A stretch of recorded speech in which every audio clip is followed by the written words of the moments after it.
Join me today as we take a simple design, some paint, extra elements, and create a unique design. Now, let's dive in.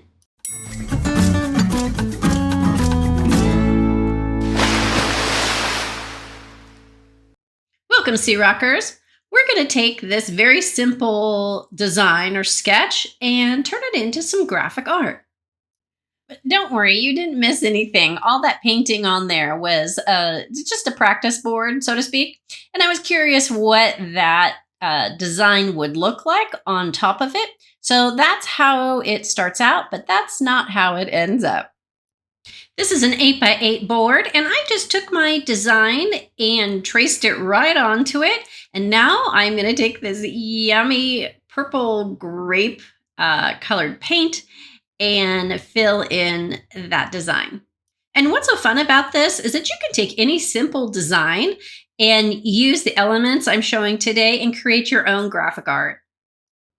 For this particular piece of art, we are going to wrap it right onto the edge, so the whole board, including the edges, will all be painted part of our design.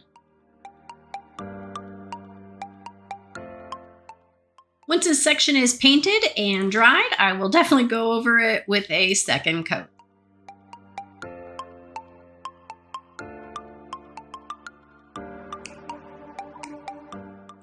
Okay, so I couldn't wait, and I had to put the olive green on here to see how I liked it with everything else, and I don't like that pattern background, so we're going with olive green.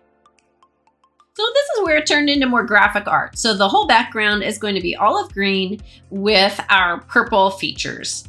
Let's take a look at the wrapped edges. Look how much it really adds to and creates this piece as opposed to just being painted right on top.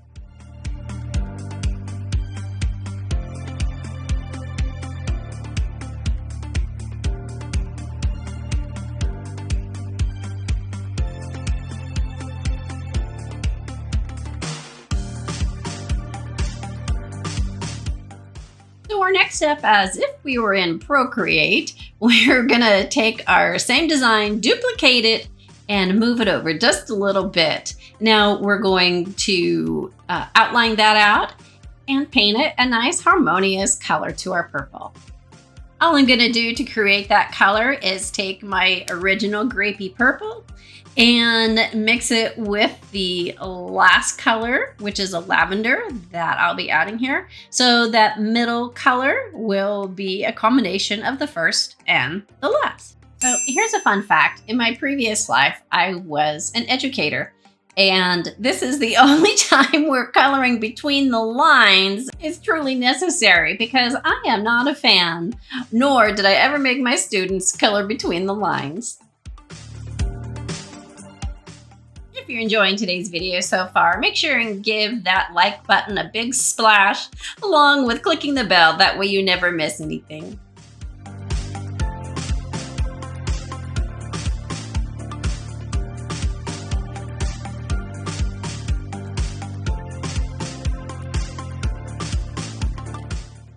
So my creative brain got to working, and I really liked how it was looking, and I thought, it's a little, same values of color. And I thought, what if I added a little pop of something else coming out behind? Anyway, we are going to add some stripes, making this even more graphic. I've taped this off with some washi tape, and I am crossing my fingers that I don't get any bleed through underneath. If so, I saved the paints. And that's why it's really important to do that so that you can go in and make some touch-ups wherever necessary.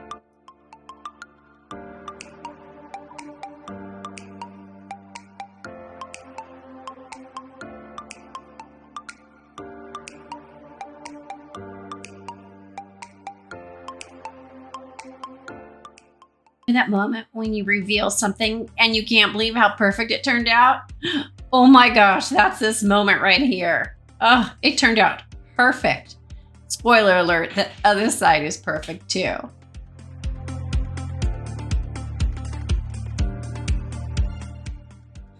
You didn't think we were done with one stripe, did you? Oh, heck no.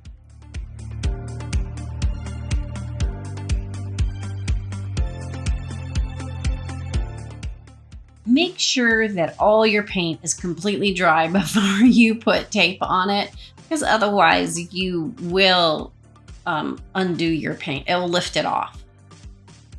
And as we take the tape off, you can see where it kind of stuck right there. But anyway, crossing our fingers, this one turns out as good as the first one.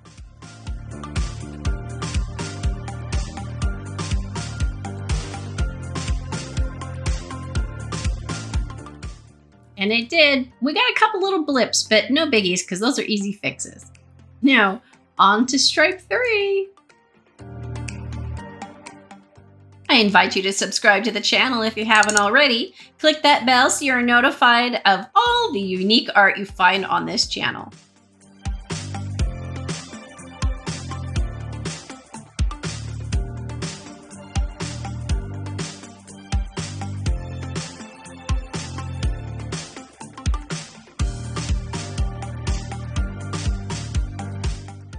So the third piece to this is going to have cutouts in it. And now you see why those stripes are so much fun and so integral to this piece. Now, ideally, this should have been a mask, but I tried multiple ways to create a mask out of it, but it didn't work. So we're going to cut out and paint around them instead, which is very TNT, time consuming and tedious, but it's so worth it. And I really love the effect and the final result.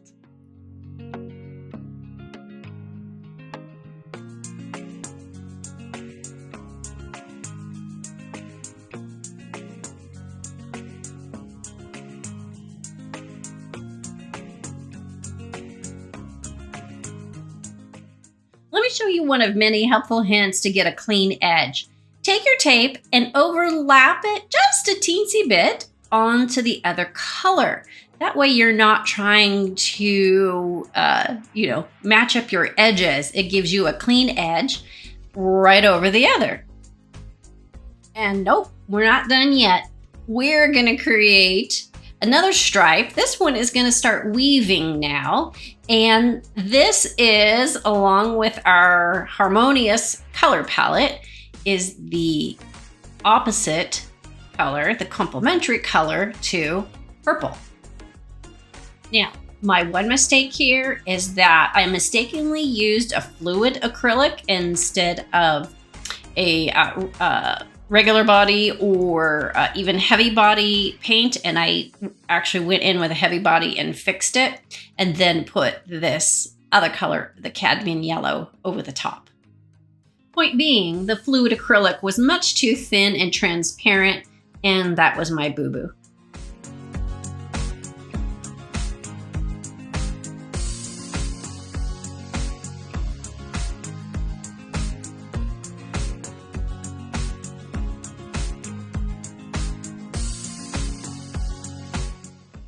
And we have another success with just one minor little touch-up.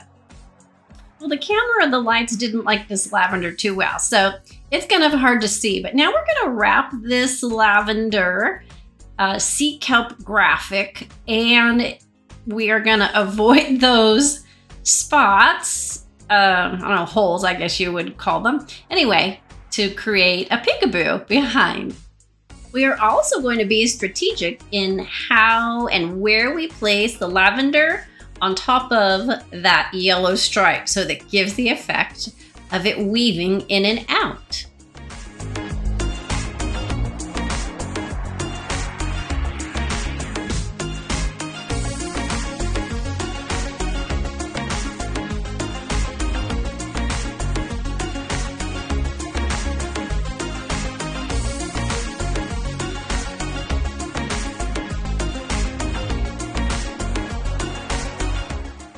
Don't forget to wrap the edges of whatever shape you're doing to give it added interest and dimension. Now stick around because our reveal is next with a little extra surprise. Oh my goodness, do you see it?